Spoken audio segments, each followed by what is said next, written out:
This episode is sponsored by Arc IT, and you'll find out more about them later on in the episode. This episode is also supported by Enscape, empowering your design workflow by turning your BIM model into an immersive 3D experience.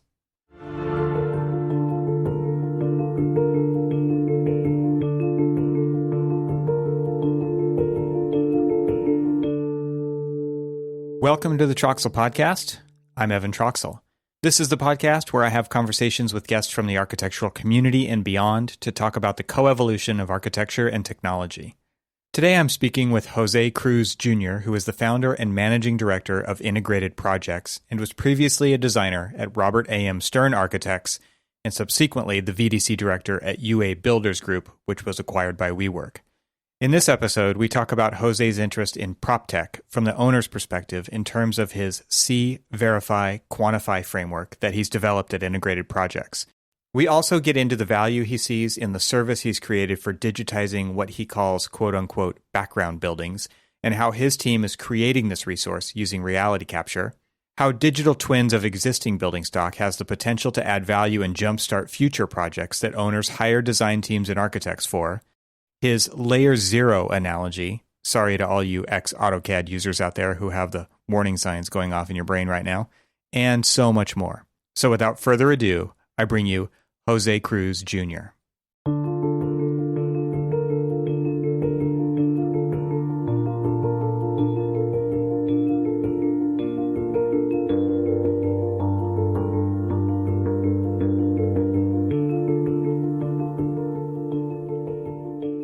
Jose, welcome to the podcast. It's great to have you here. Thanks, Evan, for having me. I have been listening quite for some time, so excited to actually be in conversation with you. Oh, that's great to hear. And so I was given your name, and we've talked before, but from a previous guest on the show, Adam Chernick. And I know you guys have done a little bit of work together, and I'm excited about what you're doing. And I like how, I guess today we're going to talk about layers. And that's an abstract kind of way to think about it. But that's the point, is how do you start to create a vocabulary and definitions around the types of things that you're working on and with the clients that you're working with in prop tech kind of world. So maybe give us a little bit of background to kind of set the stage of where we're going to go in this conversation. Sure. Yeah. Well, I'll start personally. My background is in architecture, so can very much relate to the design side of things, construction management as well. Had to move into it mostly out of necessity to pay the bills, but also had the opportunity to sit, across from that table. And I think outside of myself, I think what I'm seeing is there's a broader digital transformation happening in real estate. And my opinion is that I think that some of the architects in the industry have the opportunity to kind of be at the forefront of this conversation, but not without reconsidering a lot of things, both how technology is evolving, how integrating certain things that often exist as entirely different companies is one thing, and reconsidering the business model of how we digitize spaces and ultimately then design, build, operate spaces. And I would add to that, just the expectations on the owner and client side is evolving rapidly about what values they get out of the process, but also the outcomes. And that is a very much evolving landscape very quickly here. I think a lot of that was accelerated by COVID, where all of a sudden owners who have assets wondering what the best use of those, whether they should hang on to them or not, totally understanding what they even have. All of these things are really playing into this. And so these pressures on the design side are coming from a lot of angles, not just technology, but also from the people who pay for these services and for the outcomes that they're hoping to get out of them. Yeah, absolutely. And I'm wondering how we even got here. If I were, for example, the owner or an operator of an organization, and in addition to running the business, we were sitting on a real estate portfolio of spaces. It's fascinating what I would have to go through to kind of answer some really fundamental root challenges that my organization has. From our end, what I've noticed is that regardless of the technological advances of things like 3D scanning or building information modeling or a host of other kind of like layer two applications we're building in PropTech, the questions that we're hearing from operators and owners are real modest. They're still trying to figure out, hey, could you guys help us understand what we own, right? Can you help us see that? Can you help us verify that what we're looking at is accurate? And then ultimately, can you help us quantify stuff, right? Can you help us count stuff? And regardless of the vertical where the owner exists, whether it's in office spaces or maybe they're a gym provider or in an institution, right? Like a university with a real estate portfolio. Regardless of the vertical, they're all asking these really root fundamental questions, right? Can you help us see what we own? Can you help us verify it's accurate? And can you help us count stuff? And so that, like, I think at its root is what we're trying to solve for. And I think obviously some of the emerging technologies really is putting us in a position where we can reconsider how we're delivering services. Very interesting. Had to kind of boil it down to those very basic things, but like those are the needs of people who own these. You know, it could be a building, it could be a floor, it could be, like you said, a campus. It could be a lot of things, and there's obviously I don't want to say requirement, but there's a desire there to understand the asset in a way that they can read and speak to. Like, it has to be a language that they can speak, and plans don't do that. And so I could totally understand that desire. But then also, we on the inside know that the plans don't necessarily reflect what was actually built. And as-builts are rare, right?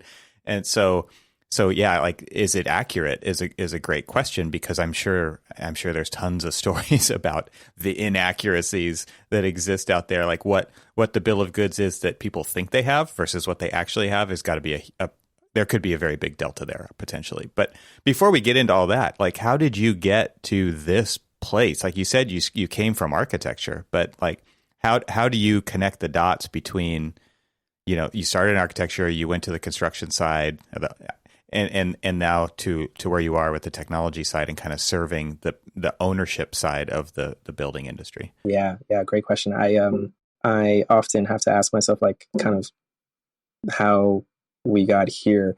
I would actually start before architecture. I think that I'm aware that some of my perspectives are heavily influenced by, of course, my experiences in architecture and construction. But even before that, I think growing up working with my father in a pizza restaurant and having to bus tables and do the register and understand the pressures of a small business, I think really forced me to reconcile the skill, which is, of course, what you pick up in school and in the profession of architecture, but then also, you know, this reality that if you're not producing good services, folks are not going to go to your establishment or to your business, right? And so there's this kind of constant questioning of, like, not kind of sitting on your laurels and not just kind of sitting on the fact that you're an architect and, you know, you kind of deserve to do work. That's a start, right? And I think having watched in this case, my mom and dad, my mom mostly in the back of the house dealing with payroll and making sure folks were paid and on time, and my dad in the front of the house making sure, you know, customers were happy and, you know, employees were trained and you know, happy as well. I think that exposure helped me understand, I think, the broader implications of people and your product and your process. I'd say that was a huge influence, right? And you know, fast forward to today, I'm super aware that was kind of the most impactful thing that gave me the confidence to start the integrated projects. Fast forward to you know, me studying architecture, first in Florida and then moving up to New York. Yeah, I think that provided me kind of the skill set and I guess the ability to ask better questions and understand some of the skill sets in the industry. Graduated, ended up working for an amazing firm at Robert A.M. Stern Architects, first job out of graduate school.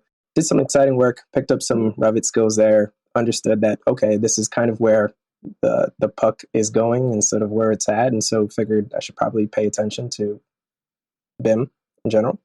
I think out of necessity to pay the bills, living in New York City with student loans, realized that I had to make some shifts. And that kind of led me to construction management, where I was able to kind of connect the dots between my understanding of design, but then also the technical side of Revit, right? And that kind of led me into BIM management for Tishman Construction, actually down at the World Trade Center. Sitting on that other side of the table made me realize that while I wasn't on the design side anymore, I was on the receiving end of these documents. And I was now responsible for building it on time and on budget and coordinating the resources and people to build this. And it gave me I think, profound insight into just the other side of the table. I'm sure a lot of professionals are saying the same thing when they kind of make that jump. And so that was the start of me questioning, okay, there's probably way better ways to do this, but I also don't think it's just purely technological. I don't think it's necessarily just building a better mousetrap. I think there's some pretty profound ways of delivering a project that might actually have to do with just completely reconsidering what kinds of services we do. So in other words, right, the kind of the legacy firms of architecture and engineering and construction and we do this and you guys do that and they do this and that's kind of our scope. And I think that model, it exists for a reason, particularly in kind of a litigious environment like the United States, but that might not be the right answer for every project type. And I should probably stop there, but that was the root of the thinking. I think that's all great. I think that shows, you've been able to, by seeing it from different lenses, been able to see these opportunities that exist. And that's what's kind of led you to integrated projects to reconsider these things and basically develop a whole pipeline, which then you have to be able to communicate to people and speak various languages throughout this kind of stack of, or pieces of the puzzle, as it were, because luckily you can. You speak the architect language, you speak the construction management language, you have to learn or develop the vocabulary for the ownership side of things, but understanding that from how can you boil all of this down to its most basic essence and still have effective communication so that everybody understands what we're talking about you're a translator and it's a good position to be in also, right? Because you are kind of connecting these dots that through your experience you've seen as being disconnected. Right. Yeah. And there's so much value in getting this thing right, and what I'd say is that, if those experiences were fundamental in shaping, my thinking, and then ultimately the incredible folks that, I have the chance to work with now. But yeah, that was the start, is how can we get things right? And some of it was, how do we arrange contracts, right? It wasn't always just building better technology or building better execution plans, but how do we actually even design the way that we engage? Quite literally, I named the company Integrated Projects simply because of, for example, integrated project delivery, right? So not pretty boring name and a mouthful, but figured this is probably where we're going. So we might as well start building businesses around this, right? And teams. And yeah, so that was the start. I'd say that I had the opportunity after my experience at Tishman Construction to work for a mid-sized general contractor that at the time was building a significant amount of WeWorks in the city. So I was on the kind of construction side of that boom. And like most folks in that ecosystem, was fascinated by this idea of space being a product, right? And we had a lot of repetition. We had a lot of tries, right, to get this thing right. And so I was in a position where at the time the firm entrusted me with building a virtual design and construction department. And that's kind of where the playground happened, right? We had the opportunity to build a team of reality capture specialists, right? Like 3D scanning folks and BIM specialists and estimators and procurement specialists, and all under one roof. And at the time, given the speed and scale at which we were building these office spaces, we had a lot of tries, right? So we messed up quite a bit, but also had the opportunity to kind of iterate quite a bit. And so we were finding that by combining 3D scanning and modeling, right? Nothing groundbreaking. There's been folks here on the podcast that have talked about this. And one of the first things we wanted to prove was the individual emerging technologies like reality capture, like BIM, like the data science that's kind of evolving out of BIM is one thing, but then evolving a business model to embrace that and actually add value to a client is an entirely different thing. So first thing is, before even building kind of a new kind of firm, is we had to prove that this thing works, right? So effectively, hey, if the rest of the industry is building spaces at 180 days, right, we're trying to build it in 90 days. And the way that we're able to do this is by employing certain processes and technologies like reality capture and BIM, right? So what would often take several weeks and months to, for example, digitize a space, we were doing in hours or maybe days. And you're basically designing a process because that's the outcome that I requested is not the right word, but it's fundamental to the business. Understanding that and then working backwards and designing a process that fulfills that is really, that's kind of off on a lane on its own, because most projects don't work like that. Yeah, there are some goals for occupancy, but I think in the type of vertical that we work it was like, we need to do this in half the time because we need people in there paying the rent that then funds the business, and owning that whole process is just a completely different model than most architects are used to working in, that most contractors are used to working in. Like, that is not a reality for them. That architects give contractors what they give them. They don't give them necessarily what they need. What they need is something different than what the architects drew, because what the architects drew was to get a permit for a building. And then the contractor is going to maybe take that and start over with their own model and do their own clash detection and do their own sequencing and get their subs in there and the shop drawing. Like, it's a separate process. So it's not necessarily building upon, it is minimally, but it not as it could, right? And so what you're talking about is like a completely different process that most people aren't thinking about from that big picture standpoint, because they don't have to, right? And architects can only know as much as they need to know. I hate to say it that way, but like, that's kind of how it works. It's like the Upton Sinclair quote, which is like, it's hard to get someone to understand something when their salary depends on them not understanding it. Like, that's paraphrasing it, but you can only know so much. And so if that other reality is never going to be your reality, it's really hard to kind of move the whole profession forward in that sense, because it's just, that's not everyone's reality. Yeah. Gosh, so that opens up a can of worms but I think, yeah, fundamental to your point is, yes, it assumes that there will always be a pool of folks within the industry that will be hired for their expertise and kind of the bespoke nature of services, right? Where folks are being hired to kind of think about and recreate or create a space. But while I think both out of necessity, right? When you start a business in New York City, right, you're playing in a very big pond, right, with very big fish, right? And so it was very, very, very unlikely that you could, as a young startup, go head to head with some of the big players in this particular case, right? I guess would be the combination of surveying and architectural services. So I really had to kind of consider, what market do we want to play in? And obviously, being in New York, what you kind of default to is that there's more built spaces than there are new ground up opportunities, right? And I further learned there's actually more buildings in the world than there are websites. So that's a pretty big market. And when I consider over the years, that is interesting. Websites are basically free, right? So right, that's interesting to think about it that way. Exactly.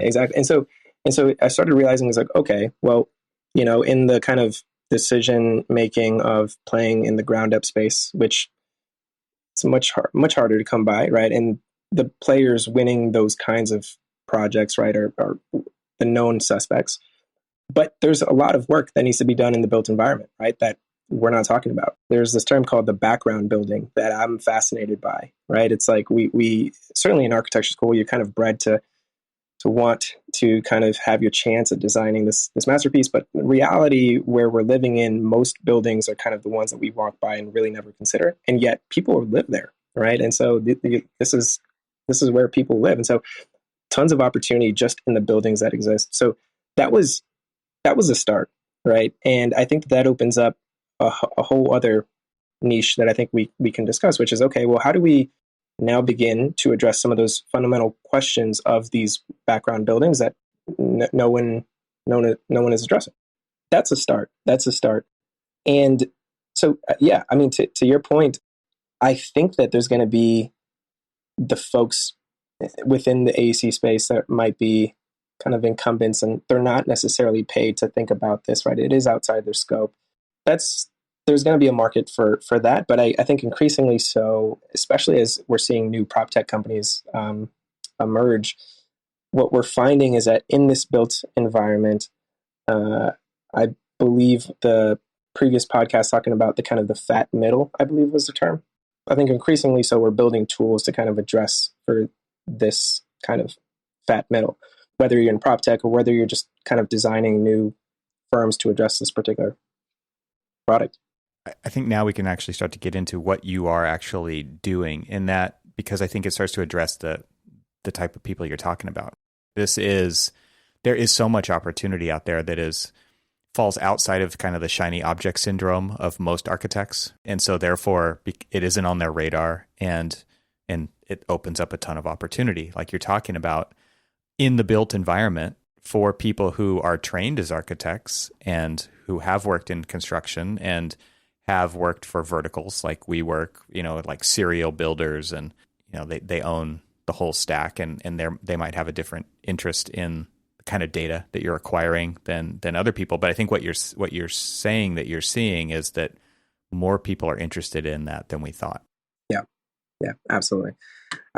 And I think that I think how we speak about this is something that I'm aware and particularly sensitive about. I think that as a lot of things are emerging, for example, the conversation around Web3, the conversation about blockchain, the conversation about crypto, the conversation about prop tech in general, how are we productizing space? I do think that all of these things are interconnected. They're rapidly kind of coming to some point, right? So, for example, reality capture is nothing new. It's been around for decades. BIM is nothing new. That's also been around for decades. Blockchain has been around for a decade or so, or longer. I think where we are getting to a point, though, is that these things are, as they integrate, they are spawning new things, new services, new ways of delivering spaces. And that to me is what's exciting. And so I don't know, right, how we begin to categorize this stuff. I'm constantly asked, is integrated projects, is it a design firm? Is it a surveying firm? The honest truth is that in the early days, we had to call ourselves whatever was necessary to get a project. Just like every architect. Right. Yeah. And whether that, meant us kind of just accepting the fact that we were going to be within the surveying line item, right? And we would have to compete in there just to get a start. As time evolved, I thought, we got a little bit more confident in our services, and thought that this umbrella of building intelligence was something that is key. And yet we're aware that no one even quite knows what that is, or how to even hire a building intelligence, or why or when. So we are aware there that we've got some defining to do. But that's the start. I think is how we call ourselves. I think the second question I had to really internalize here is like, what problems are we actually solving? There's a lot of firms that, again, sit on the laurels of like, hey, I am a designer, or hey, we do BIM. The reality is that there's no, at least I haven't come across many meaningful clients that really want BIM. When they say they want BIM, I think what they're trying to resolve is something a little bit more profound. And when you dig deep, you start realizing that what they actually want is to see what they have, verify it's right, and be able to count it, to then kind of build upon that, right? And so, I'd use the analogy of kind of uh, the transition, for example, of like the typewriter and a computer, right? Like we're in this kind of evolution of CAD and BIM. And yes, I think while the industry we all know is kind of going towards some kind of information based modeling, the reality is that like no one hires a company nowadays because they use a computer versus a typewriter. It's almost assumed that you're just going to use whatever tool you need to actually solve a much more profound problem. In a similar way, I think building companies, kind of on the fact that you're a technology company or a BIM company, I think it's kind of a little short-sighted. I think reality is that we're using these tools as a way to solve some more profound challenges, right? And that's a start.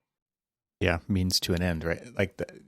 I agree with that. It's interesting to think about firms that say what their capabilities are as if those are differentiators, when in truth, like those are just table stakes because you have to be adaptive and you have to be flexible and you have to use whatever tool is necessary to do the thing you need to do on the project. And to me, what's interesting, there are firms that show up and just, it is more about the ideas and more about their people in that sense, because that's where the magic happens. It's not necessarily in the technology. It's not in the technology. Yeah. I do think that kind of having those table stakes, like the bullet points or like the resume or kind of this, I think just got to have them. Right. I think what we learn in architecture school, just to kind of show your portfolio as maybe a ticket to getting a project. I've certainly never had luck by just saying, hey, look at all the work we've done, so please hire us, or hey, look at the tools It's kind of assumed that the qualifications are there if they're talking to you. Right, exactly. And so I do think that in this sense, I do think that some of the SaaS companies get this thing right, where rather than thinking about it as a project manager, you think about it as a product manager, where you're constantly asking, like, what are actually the root problems, right? And you're trying to constantly get down to that. And if you notice, a lot of the technology companies, the way they even present themselves, right? You won't see Salesforce or Slack, build a website of just portfolio of clients, right? The way they present themselves is usually like, hey, you probably have a challenge, you have a problem, use us, right? Because we think we could help solve that challenge. It's a nuanced kind of perspective, but I do think that's fundamentally how we should start. Absolutely. Yeah. I think we talk about this in our business a lot, which is that architects are kind of naturally predisposed to be that, even though we call ourselves licensed architects, we're licensed problem solvers. And I know there's there's a few other companies out there who think of it that way, as solutions providers and not just architectural solutions providers. There's many clients out there who will go to an architect and say, we believe that a building is the answer to our problems. And the architect can say, well, let's not assume that, right? Let's look at what you've got. Let's look at the way it works. And if there's something else we can do, I mean, that's a huge value add to a client. If they end up not having to build a new building to solve a problem that they have, that's huge, right? Then the problem becomes, how does the architect get paid for that, right? Because they didn't provide the service of providing a new building, even though the service that they did come up with, or, the solution that they did provide is equally as valuable as a new building. And I guess the question that I have, Evan, maybe you have some insight into this, is like how usually one individual's problem or one organization's problem isn't like, they're not the only person or organization that has a similar problem. And so I think what design firms do well is that they'll maybe land a job opportunity. They'll really dissect the problem and try to solve it, like you said, right? The kind of problem solving services. But this does run into, I think, now another factor here, which is kind of the business model, right? We could become problem solvers, but if at the end of that problem we solve it and then we're just looking for another problem that might be completely different, that constant kind of recreation of the wheel, or just kind of starting from zero, I think is really impacting the industry and has some really negative impacts, right? Like just today in New York Times, I'm sure you saw the article about folks trying to unionize because of just low pay, long hours. Like, it's not surprising, like, the why this is the case, right? I do think that there's some really troubling fundamental business models with this idea that, we'll kind of reactively wait for a client to ask us to bid a project, bid for it, hopefully get it, right?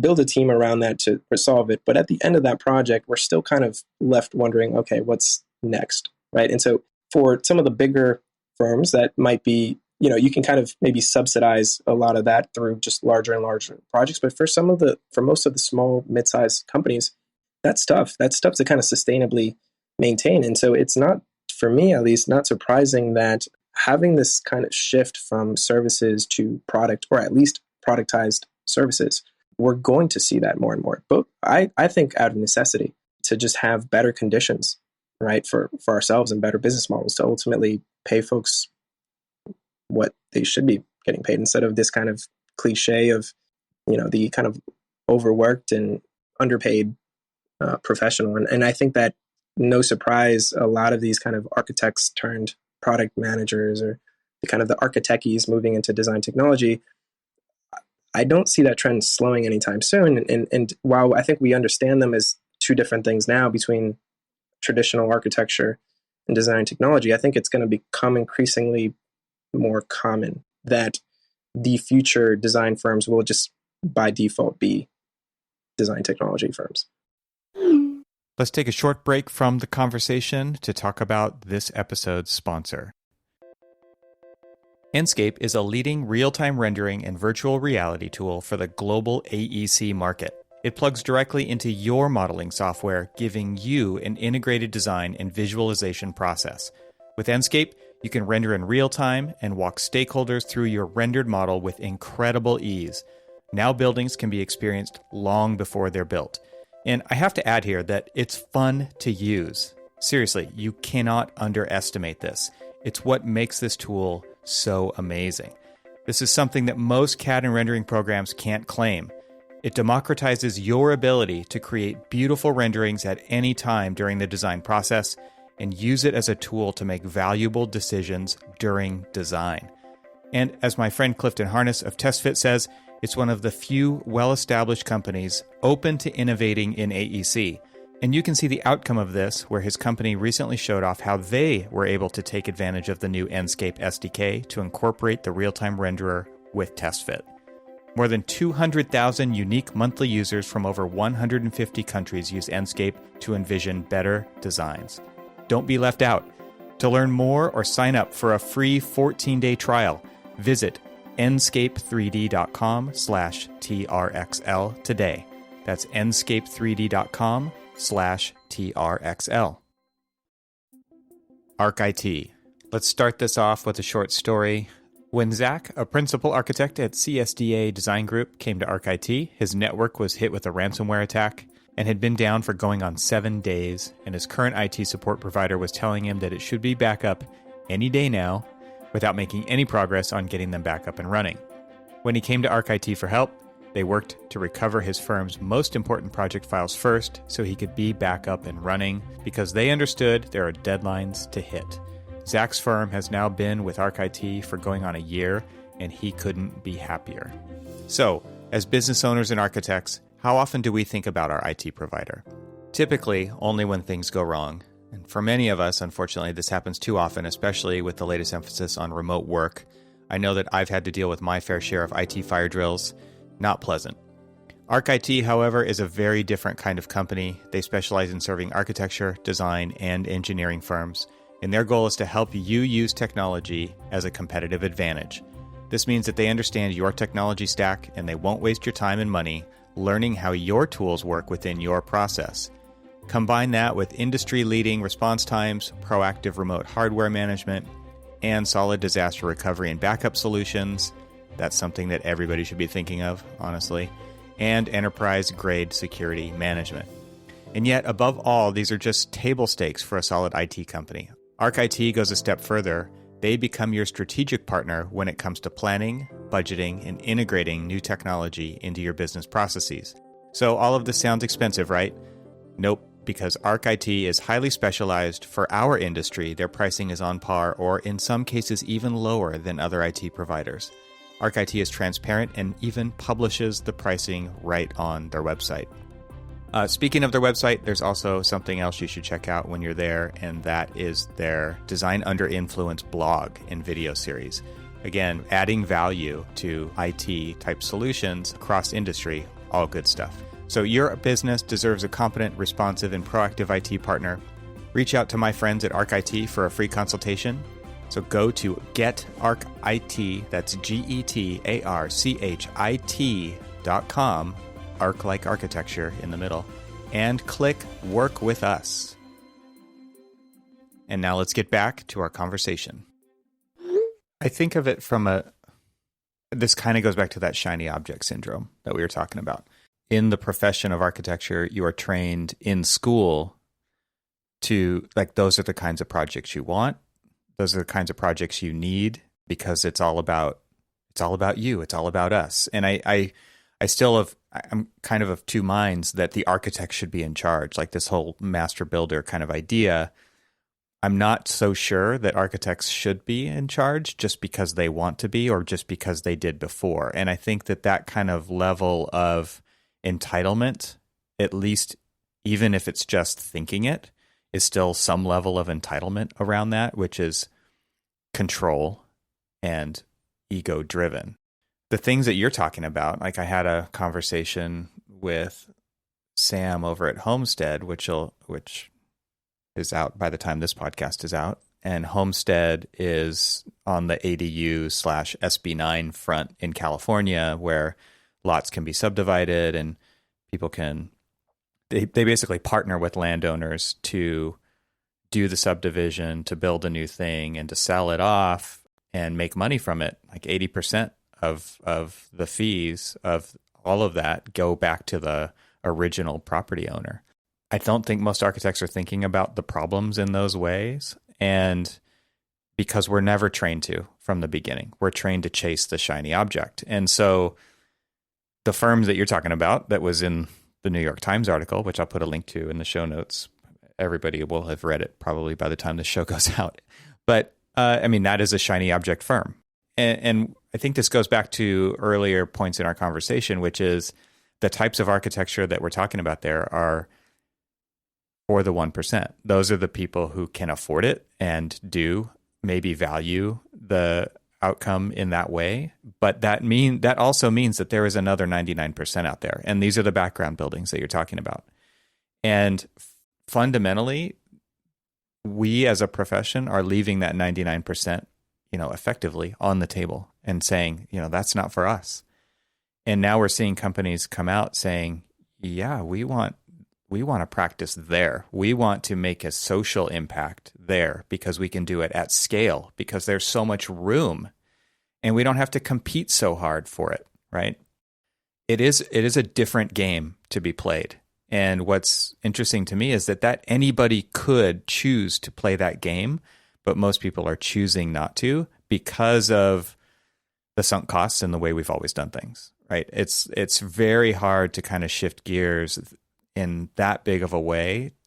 And yet those are the companies who could make a huge, huge, huge impact because they do have the talent and the horsepower and the resources to actually be able to do that. So I do hope that shift, I do feel like we're in a place where that shift is happening, but I also don't know the right way to encourage because they are also the very risk averse to trying new things. So how do you encourage them to try new things? And there's got to be better ways to kind of show off successful case studies. And if that's truly the goal, is to serve our communities better in bigger, more impactful ways than one building at a time, one project at a time, which I do believe is the case. There has to be ways to kind of communicate that and get more people on board with that, because I do think that architecture has the ability to change the world in a positive way. Like we have to. We are the biggest carbon emitting industry in the world. We have the ability to change that, but only if we change the way we think about how we even approach these projects.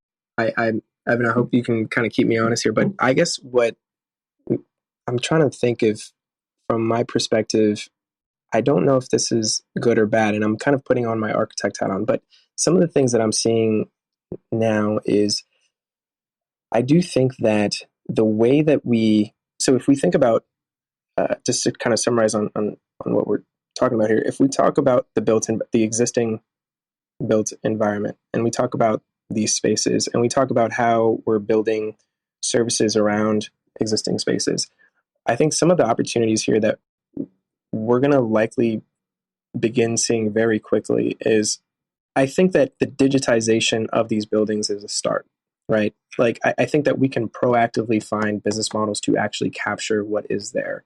The challenges, of course, are finding the right economics to incentivize this. So what I mean by that is, in most cases right now in the industry, right, there's this kind of reactionary way of getting work, right? There has to be a project, whether it's built or, ground up. We have to wait. Someone asks us to bid. We go and bid and hopefully get it, right? What I'm suggesting is that I think that the existing environment is there, right? Similar to, just to use a metaphor of like an internet company, right? The same way that, for example, an internet company runs infrastructure inside a building to provide you certain services, right? Wi-Fi, cable, etc. There had to be a kind of a part one and a part two, right? Part one was quite literally folks running physical cables and wires, right, throughout the building to onboard those services. And then, of course, day two was providing those services, kind of building from there. What I'm suggesting is that with the built environment, there's buildings that exist. Reality capture technology is there to be able to capture these buildings today, right? Whether there's a project or not, we can very accurately visualize and verify what is there inside a building. No different than, say, the same way that a internet company could kind of run wires and cables, right, to kind of digitize a building, right, or onboard a building. What I'm suggesting is that as we digitize these buildings proactively, as opposed to reactively, we're now getting to a place where buildings can be proactively visualized or verified or quantified. Or, if that to me represents layer one, right, of just kind of like, I guess to use that metaphor of like the Twitter verification check mark. Similarly, I think the real estate world has to go through that kind of layer one verification, right, to get things right. From there, all of the layer two applications we can build on top of that is just as exciting, right? But before we can get there, I think getting to that layer one digitization is really key. What I've been focused on with integrated projects is trying to build the right operations and infrastructure, both physical and digital, to be able to focus on that kind of layer one digitization. A lot of the activities, right, that involve that layer one digitization is similar to what many folks have already seen, right? It's kind of nothing new, but it's really the combination of these activities together is what matters, right? And there's a certain unit economics that have to exist there to actually make this possible, right? Because there isn't necessarily a project budget or a line item to fit in, right? Because there's nothing quite there at all. So figuring out how to actually even do that is a challenge in and of itself. Yeah. I mean, maybe you can speak more about where this idea about the layers came from. I mean, this audience definitely understands the idea of, but maybe just set the baseline of where that thinking came from with layer 0, layer 1, layer 2. Yeah, and bear with us because I think we're trying to figure out how to actually even describe this. But right, and I think the entire industry, as a lot of things are shifting. Similar terminology is being used within like the blockchain space, right, and crypto and building protocols and apps on top of protocols. But I think conceptually, the way that I understand it first and foremost is that there's really 4 ways to be able to engage with information. And before I use layer 1, I want to use level 1. Level 1 is what I would quite literally imagine as raw data, right? They're points in space. That's level 1. Level 2 is then taking those points in space and then creating objects of them that we understand. You can imagine a square, a triangle, a circle, rectangle. To me, that level 2 is information, right? So you go from data to now information. One level above that to us now begins to become insight, meaning you can take a square plus a triangle equals something else, right? That's beginning to now kind of take information and actually begin to try to make some kind of insight. And then ultimately, there's like a level 4, which is I think where a lot of us hear a lot of the buzzwords of like predictive analytics, right? And so we're calling that essentially, intelligence, right? Where you say, if this square is that, then it's this. If not, then it's that. Conceptually, that's kind of the framework we're operating in. And so what that means for our business is, okay, if we had to translate that to what the services we actually do, level 1, that raw data, right, is how do we capture this raw data? I equate that to the same way that we have, quite literally, we capture space through point clouds by way of 3D scanners, right? So very rarely, at least for us, will a kind of owner or operator pay us for that raw data. But we do need to capture that raw data as a way to then move on to level 2, which they will pay for in the form of services. That level 2 for us represents assets like BIM or CAD or a location report PDF, things that do have value in the market and they need to deliver for a specific project. As you deliver these kind of like level 2 services, then something interesting happens where 1 + 1 now equals 3, right? Where now that you've digitized not just one space, but 2 or 3 or 4, now the information in and of itself becomes valuable. So one thing is to tell an owner of a space, hey, you have 10,000 square feet at this location. It's verified. It's accurate. Another thing is now to be able to sum to average across not just one location, but across 10, 20, 100, right? And the data that's created from that insight, that level 3, is extremely valuable, right? So for example, if Evan, you somehow manage a portfolio of 1 million square feet of workspace, and within your records, you believe you have 1 million square feet, but when you've actually digitized it, you own actually about 900,000 square feet. That might be 100,000 square feet that you're, for example, paying in rent every month that you are losing to the tune of potentially hundreds or maybe even millions of dollars a month on rent, right? That's just a single use case, right, as to why this kind of understanding of the insight layer is valuable. And this is This is not a theoretical use case. This is happening all over, not just New York City real estate, the entire, just real estate in general. It's kind of a black box of just bad information. Yeah. And that's interesting to think about because, like you said, that does kind of just equally apply off all probably urban areas for the most. I mean, it actually applies to all real estate. But what you're talking about, when you actually can compare and start to aggregate multiple buildings together under one owner, you're talking about urban kind of environment at that point. And yeah, like that's a huge problem from a monetary standpoint of paying rent on expectation versus reality. Yeah, and that's huge, and it kind of goes back to those really 3 fundamental questions, right? I think it's one is being able to see, another thing is being able to verify, and then ultimately quantify. And I guess going back to that framework, right, where that's kind of the level 3 insight, right, that we're suggesting. But then there's finally kind of another level 4, right, which is essentially the predictive component of this. Now that we have digitized the space and we've understood sums and averages, now it's when we can make some informed decisions on what should be, right? And this is a conversation I have with my team. It's like, we don't want to be in a position to advise a client or a customer as to what they should do before we understand what is. And I think we've heard this kind of come in the different forms of like data-driven design and whatnot, but this is a key point, right? Is that I think before we're ever in a position to advise someone, hey, you should do this, I think having those kind of preceding levels of information is so key, right? To then actually be in a position where we can predict or what should be. That's the kind of conceptual framework that I think we're thinking about, and we apply that to like how we're thinking about capturing space, producing assets of value, but then also taking it a step further with how are we providing services that matter. You'll notice that the activities themselves are nothing new, right? We're still capturing space. We're still producing models. We're still extracting those models and producing presentations. But I guess it's kind of in the packaging and productization of those services and how we present, right, those products.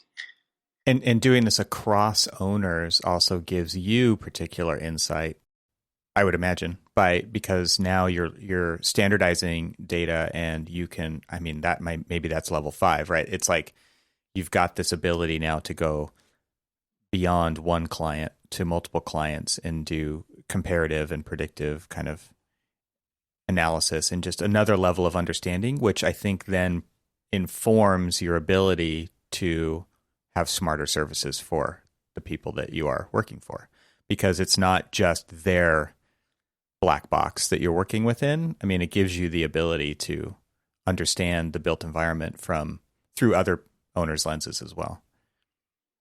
Exactly. And to me, I guess the only way that I need to find like better analogies to how we talk about this, but I go back to that kind of internet model, right? Where, and perhaps this isn't the best example because I don't think internet companies have the best reputation when it comes to services, particularly when they get to a certain scale. But this idea that there's buildings and we begin to digitize buildings, onboard buildings, and it's, begin digitizing entire buildings, entire blocks, neighborhoods, right, cities, where now the data is there. And so now the question is, this spawns a whole other series of questions, right? It's who owns this information, right? And we take a strong stance here that we do believe that the owner of the physical asset should likely also be the owner of the digital asset, and everything that kind of comes with that. And so we do feel strongly that I think going directly to the owner or operator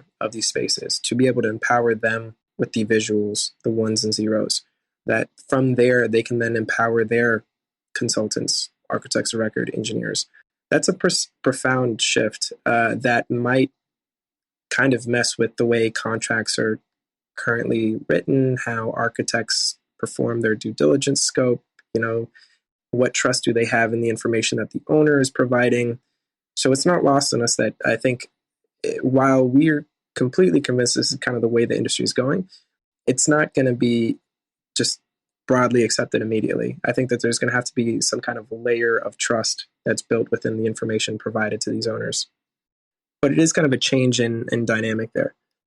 I'm curious, Evan, do you see it a different way? Or No, I agree with you. I think that is because there's already kind of just a root level lack of trust, right? And it's only going to be through. I think this is again that can bringing it tangentially to the business that I'm involved in, which is the relationships here are going to matter, and that to me is where the building industry suffers because of the lack of relationship. There's been a huge push over these last decade plus about rely on the data. Just take the data. Here's the data.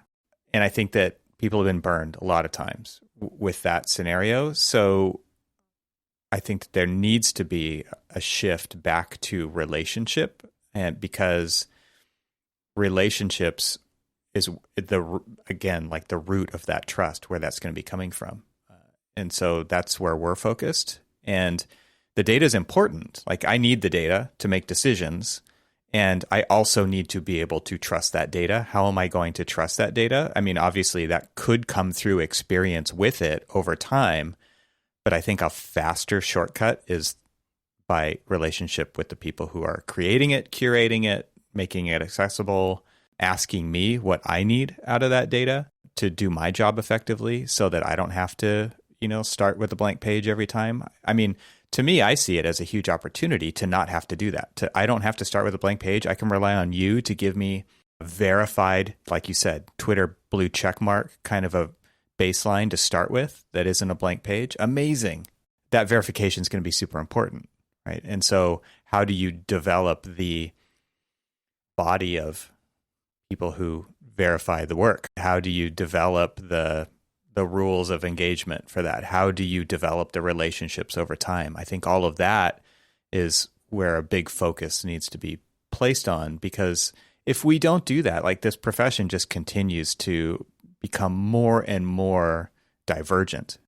So that would be, I do agree with your assessment. I think that there is a huge opportunity here, and I do think there will be a lack of trust. Getting over that is a big deal. It really is. And I think underpinning that is this kind of going back to this analogy of like the black box of real estate, is that I think, entire services have been built because of the lack of either inaccurate, incomplete, or just completely non-existent information for these buildings, right? And so I think underpinning this is creating some layer of transparency that if you could have the kind of clarity and knowledge that like this series of assets have been produced and have gone through a certain kind of quality control check that you would expect, right? If you had to do due diligence, services anyway, creating some kind of transparency in that process is going to be so key, right? To at least kind of begin having that build of trust. And I think that this is interesting because now this is where we start diving into like the technical limitations of where we are, right? Both in our processes, our technology. Fundamental to this is reality capture and like where that technology is. That's kind of the root. And again, representative of that like layer one, right? Where we're just talking about just raw data, how we're collecting that data. This is where I'm most interested in, I think, at the moment, where we have, this is typically what's considered more in the surveying space, right? Where you have 3D scanning equipment that could be hundreds of thousands of dollars. I think companies like Matterport are making it most accessible based off photogrammetry. It's not quite LiDAR. It's not quite the most accurate, right? But somewhere in the spectrum here, we have to kind of figure out what's good enough for most projects. I'm really interested in how this space evolves because it's not going to be too far off. In fact, it already exists where anyone with an iPhone, for example, is now going to be equipped with certain LiDAR technology, right? This is a big deal, right? Because now what formerly used to cost several hundreds of thousands of dollars and super high tech specialists, even today that is becoming more and more accessible. And pretty soon anyone now with a phone is going to be able to essentially service that like level one portion, right, of capturing that space. That's profound. That's profound because now effectively what that means is now anyone inside a space can capture their apartment, capture maybe, there's certain limitations there that I think wouldn't allow us to do like larger spaces quite yet, but it's just a matter of time. So that's profound because, I mean, at that point, where is that information going, right? Once you capture that with your phone, someone is inevitably going to build an app to... It's going into your photo library. That's it. Yeah. It's all that matters. Yeah. Or it's going into some app sandbox, right? Exactly. And so that is likely what we're going to start seeing as this technology evolves, right? Is that, well, we're capturing this raw information of spaces, your apartment, your office space, et cetera. That information is going somewhere. So we're going to see these kind of level one providers try to gather that information and then ultimately provide you services on top of that. And this is where I think then this conversation of like layer two comes into place. We have to capture space. There's that level one verification. Someone's got to do it. And then the information you can build on top of that verified information is a whole Wild West. For example, when I say layer twos, what I mean by that is anything that you could build on top of verified existing conditions. That could be test fits, that could be renders, that could be laying on occupancy data over the space, that could be market data, transactional data, sales data. Could be simulation, yeah. Simulation. Yeah. It could be a host of kind of layer two applications that could be built on, right? And by the way, a lot of these companies currently exist, right? A lot of them kind of exist within the prop tech space now. My argument here is that, of course, and what I'm doubling down on as a team is that a lot of these companies are still needing that verified information, that kind of layer one. And hence, I think why our team has had some really exciting traction here in these last few years.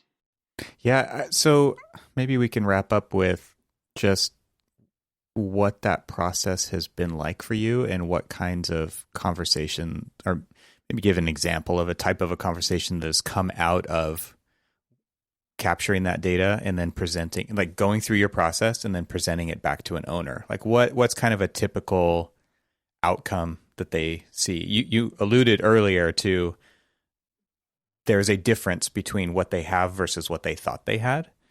I'm just interested to kind of hear what their reaction to whatever it is that you present back to them and how, because I fundamentally feel like there's a lack of trust there too, especially if they get something in an outcome of a report that you do versus what they thought they had. It's like, holy crap. Like, why would I trust anybody again without going through this process first? And maybe that's good for you, but also it starts to present an opportunity to try to fix that relationship problem potentially. Yeah. Oh gosh, yeah, so much there. I think I am highly aware that there's absolutely going to have to be more folks paying attention to this kind of like layer one process. And we're under no illusions that we're going to be the only players. And in fact, I'm aware of, other kind of folks working on the same thing.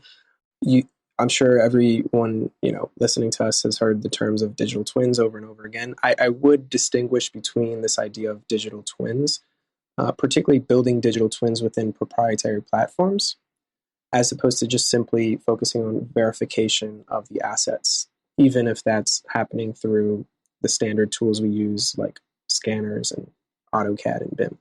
So I would distinguish that.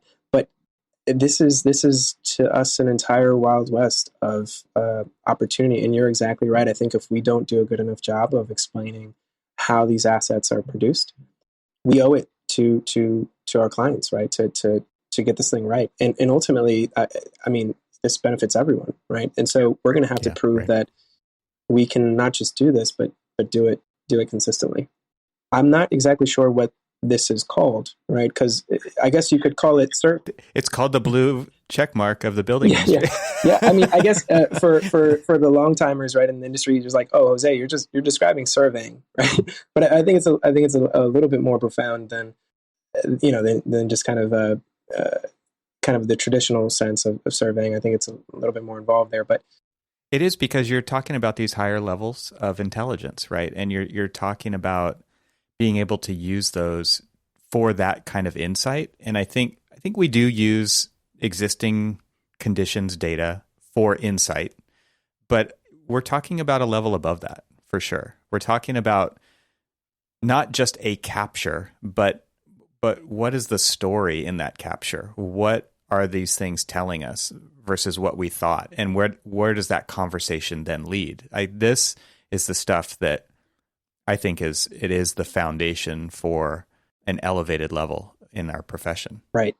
And it does lead to, I think, when you have this now accumulated level of information that now an owner has, what we do notice is that it does now create new questions that we didn't even know we could ask, right? In fact, that's the discovery process. Exactly. And because you don't even know the questions ahead of time. That's what this leads to. And you do have to put these in place in the right order to be able to then synthesize what the questions that you should be asking are, instead of what are the default questions that everybody asks. Exactly. And so, I think it's not lost on me that I'm certainly anxious, right, to be able to dive into all of the endless use cases that I think we would find as to what I think is going to be the foundation to begin addressing what should be.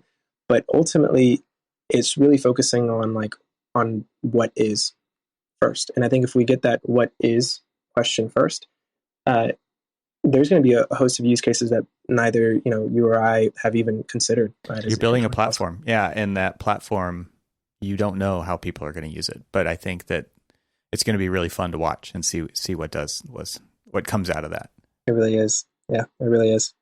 Well, Jose, where can people find out more and follow along with what you guys are doing? I think it sounds fascinating. So I'm hoping that the audience thinks the same thing and is going to be interested in pulling up a chair and popping some popcorn and watching this this show unfold. It's really, really cool. So our site is just ip-x.app. There, you guys could sign up just to follow along. of course, on LinkedIn and Twitter.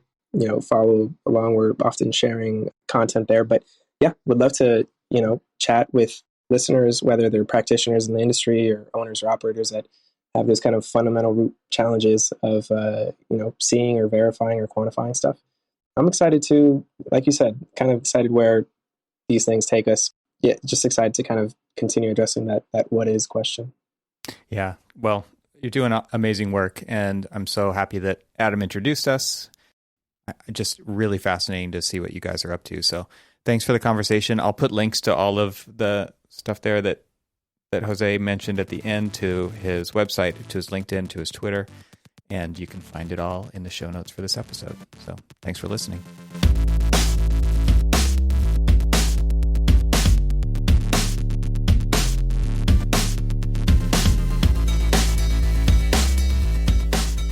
Thanks for hanging out with us today. This show is part of the Gable Media Podcast Network. You can see all the shows at gablemedia.com. That's GABLMEDIA.com.